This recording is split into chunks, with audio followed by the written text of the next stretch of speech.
नमस्कार दोस्तों, क्या आपने कभी सोचा है कि शिवलिंग का वास्तविक अर्थ क्या है? क्या यह केवल सिर्फ एक पत्थर की आकृति है या इसके पीछे छिपा है कोई ब्रह्मांड का रहस्य? दोस्तों, शिवलिंग की उत्पत्ति की वह रहस्यमय कहानी क्या है जिसे जानकर स्वयं देवता भी अचंभित रह गए थे। क्यों आज भी लाखों श्रद्धालु शिवलिंग के दर्शन के लिए आते हैं, मात्र सिर्फ अपनी आत्मा की शांति के लिए, और वो अपने अंदर आत्मिक शांति का अनुभव भी करते हैं। अगर आप भी मेरी तरह इन सवालों का उत्तर जानना चाहते हैं तो इस वीडियो को अंत तक जरूर देखें, क्योंकि आज हम जानेंगे शिवलिंग की वह रहस्यमय कहानी जो सिर्फ एक शिवलिंग नहीं बल्कि अपने अंदर ब्रह्मांड के कई रहस्यों को समेटे हुए है। शिवलिंग दो शब्दों से मिलकर बना है। शिव अर्थात कल्याणकारी, लिंग अर्थात प्रतीक या निशानी। यह भगवान शिव के निराकार स्वरूप का प्रतीक है। शिवलिंग एक अंडाकार आकार में होता है जिसकी ना शुरुआत हमको पता है और ना ही उसका अंत। ठीक वैसे ही जैसे ब्रह्मांड जिसकी कोई सीमा नहीं होती, शिवलिंग को त्रिलोकी का प्रतीक माना जाता है। दोस्तों, एक बार की बात है जब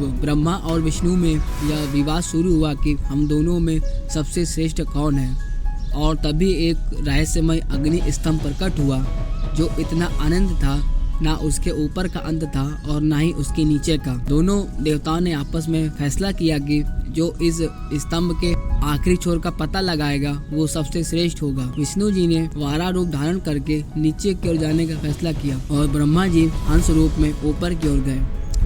युगों युगों तक प्रयास करने के बाद विष्णु जी ने हार मान ली और स्तंभ के पीछे जाना बंद कर दिया। परंतु ब्रह्मा जी ने केतकी के फूल को झूठ का साक्षी बनाकर दावा किया कि उन्होंने स्तंभ का अंत देख लिया है। तभी उस अग्नि स्तंभ से स्वयं भगवान शिव प्रकट हुए और उन्होंने ब्रह्मा जी के झूठ को उजागर किया और कहा कि ब्रह्मा जी ने जो झूठ बोला है उसके कारण अब उनकी पूजा नहीं होगी। तभी से ब्रह्मा जी की पूजा वर्जित हो गई और केतकी के फूल को भगवान शिव की पूजा में नहीं लिया जाने लगा। शिवलिंग की पूजा केवल पौराणिक नहीं बल्कि ऐतिहासिक रूप से भी प्रमाणित है। सिंधु घाटी सभ्यता की खुदाई में शिवलिंग की कई आकृतियां प्राप्त हुई थी। इसके अलावा अर्थवेद और उपनिषद में भी शिवलिंग को ब्रह्मा का प्रतीक कहा गया है। यह भी माना जाता है कि शिवलिंग केवल पुरुष ऊर्जा का नहीं बल्कि स्त्री शक्ति के साथ संतुलन का भी प्रतीक है। शिवलिंग का निचला भाग योनि कहलाता है जो शक्ति का रूप है। यह दोनों ऊर्जाओं शिव और शक्ति के मिलन का प्रतीक है जिससे संपूर्ण सृष्टि की उत्पत्ति होती है। शिवलिंग कई प्रकार के होते हैं। स्वयंभू लिंग स्वयं प्रकट हुए जैसे अमरनाथ, केदारनाथ। ज्योतिर्लिंग शिव के प्रकाश स्वरूप से उत्पन्न। 12 दिव्य लिंग हर प्रकार का लिंग अपनी विशेष ऊर्जा और महत्व लिए हुए है। ज्योतिर्लिंग विशेष रूप से शिव की अनंतता का प्रतिनिधित्व करते हैं। कुछ वैज्ञानिक भी मानते हैं कि शिवलिंग एक ऊर्जा केंद्र है। इसकी संरचना गोल होती है जो ऊर्जा को केंद्रित करती है। वास्तु और तंत्र शास्त्र में भी शिवलिंग को ब्रह्मांडीय ऊर्जा का केंद्र माना गया है।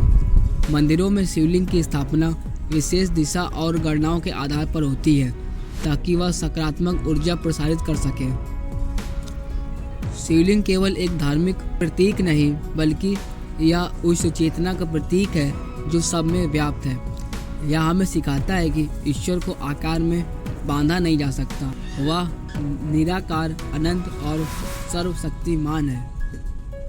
तो अगली बार जब आप किसी शिवलिंग के सामने खड़े हों तो केवल दर्शन न करें बल्कि उस ब्रह्मांडीय रहस्य को महसूस करें जो उसमें समाया हुआ है। जैसे जैसे हम इस यात्रा के अंतिम चरण में पहुंचते हैं तो हमें याद दिलाना चाहिए कि भगवान शिव का शिवलिंग केवल पूजा का प्रतीक नहीं बल्कि हमारे जीवन में धैर्य, साहस और संतुलन का माध्यम है। यह एक ऐसा प्रतीक है जो हमें सिखाता है कि जीवन के हर उतार चढ़ाव में हमें स्थिर रहना चाहिए। शिवलिंग की पूजा में एक विशेष ऊर्जा होती है। जब हम इसे समर्पित भाव से पूजते हैं तब हमें अपने अंदर एक अदृश्य शक्ति का अनुभव होता है। यह शक्ति हमें हमारे जीवन की चुनौतियों का सामना करने का साहस और प्रेरणा देती है। कहते हैं कि जब आप अपने मन, शरीर और आत्मा को एकत्रित कर किसी चीज में पूरी श्रद्धा के साथ लिप्त होते हैं तब वो चीज आपके जीवन में चमत्कार कर सकती है। शिवलिंग के प्रति हमारी भक्ति और सम्मान हमें अतीत की कठिनाइयों को भूलने और नई शुरुआत करने में सहायता करते हैं। भगवान शिव कहते हैं, जो मेरे पास आता है मैं उसकी सभी परेशानियों को अपने शरीर